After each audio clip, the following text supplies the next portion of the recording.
And Now, you went on, so many of the things that he's talking about, first, you don't hear many people say it. You don't hear many people say it as well as you just said it. But I want to give our viewers just a context for why you know what you're talking about. Chris is a graduate of Siena, went on, got his doctorate at Cornell, I think you were saying, and 7 tours of duty. 7 tours of duty. And I had to write them down because I wanted to make sure I understood that I'd be able to say it properly. We're talking about the Gulf War. We're talking about Kosovo. We're talking about Iraq, for which I believe you did like 4 combat duty tours, right? Then you did work in our own country on our border on drugs.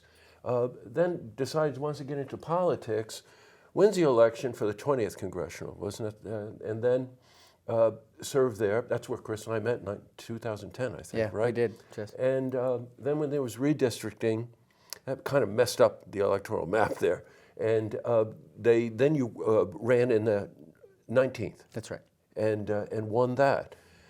I mean, it's just such an absolutely incredible career. And inside of all this, he also had time to author, I think, like 4 or 5 books. The last book of which really talks to what you just said. I think Rallying Point: 5 Tasks to Unite the Country and Revitalize the American Dream. Yeah. Man alive, I can't even tell you. You know, you can tell from the color of my beard. Well, I'm very concerned, like a lot of us, about everything that you just said. Well, I'm very passionate Yeah, I know. about this exceptional way of life. You know, as somebody who has lived the American dream, I came from a working class family. My dad and my mom, Bob and Barbara Gibson, were wonderful folks. My dad was a laborer. He was a mechanic in the building construction trades.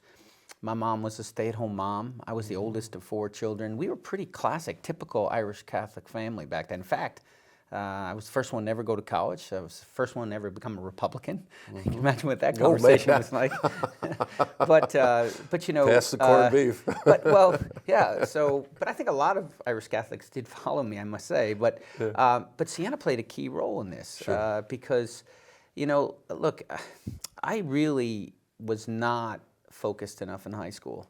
In fact, I was pretty much a low B student. I was lucky to get into Siena College. I was actually waitlisted initially, and I came off the wait list. And my experience, you know, at Siena College, I had a fair number. I mean, almost once a semester, I had a friar, Franciscan friar. Yeah, sure. And you know, one thing about the friars is they really dial in. One of our values here is we have a person-centered educational approach, and those friars, they hold you to account, and it's so important. I mean, full spectrum account, not only your homework, but to make sure, you know, you're arriving at the right place at the right time in the right uniform. You know, how's your temperament, and all these things. You know, I really got in the habit of being, you know, a good person, and I think that's. I mean, I really give my parents credit too, but coming through Siena here set me up for life. I mean, the challenges I had, you mentioned some of them, my time in combat, the time in the peace enforcement mission with NATO, and then I was actually in Haiti as well, a very challenging mission, a humanitarian relief, very Franciscan, humanitarian relief operation after that devastating earthquake. But, you know, some of the most ambiguous and challenging situations that I found myself in, that this Franciscan approach in education allowed me to, a couple things. One, to be at ease with ambiguity. I mean, that's part of why I think we have so much anxiety today in society, is just that there is a lot of ambiguity, right? We're going through this transformational change and how we relate to each other. The pace of technology has been accelerating, and that conjures up anxiety for folks. Well, you know, the Franciscan tradition really allows you to sit with your anxiety, actually. It doesn't get rid of it. It allows you to sit with it and find a way to integrate it.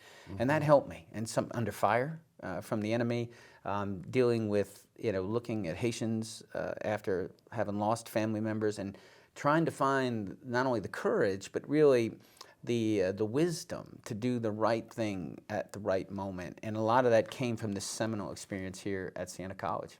You know, you're talking about a well-rounded education. You can talk about learning skills, right? You can almost pretty much find that anywhere. But when you use the word empathy before, and it's a word that you don't hear very often, and in education you don't hear it that often. Accountability, responsibility, You know, as I was listening to you talk, those were things that I learned under the Jesuits too. I believe, you know, You know, yeah, I mean, Fairfield, another great institution, and I have the highest regard for Jesuit education. So, you know, look. so tell me about what your plans are. You're going to Yeah. take the reins July 1st, That's right.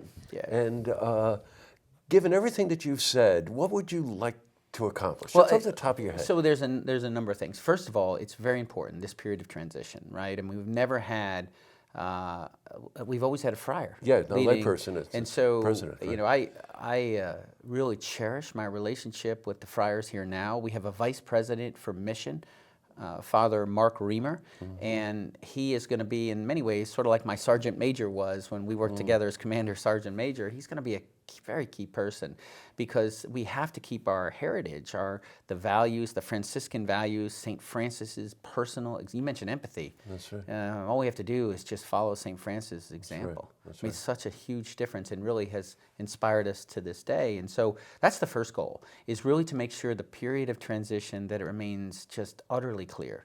That what we're so proud of, what gives us a positional advantage in higher education, quite frankly, is this these Franciscan values and the Franciscan tradition. So, you know, that means spending an enormous amount of time with our friars, making sure I'm in sync. We're all working to support our faculty, because ultimately what we're doing is, the focus of Siena is our students. And so the focus of the president is to serve the students and the faculty, and my staff is here to serve the students and the faculty. So that Franciscan tradition is front and center.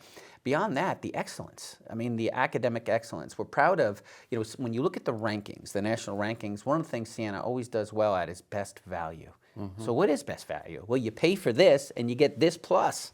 I mean, that's what you get at Siena College, and so we want to keep that and continue to take it higher.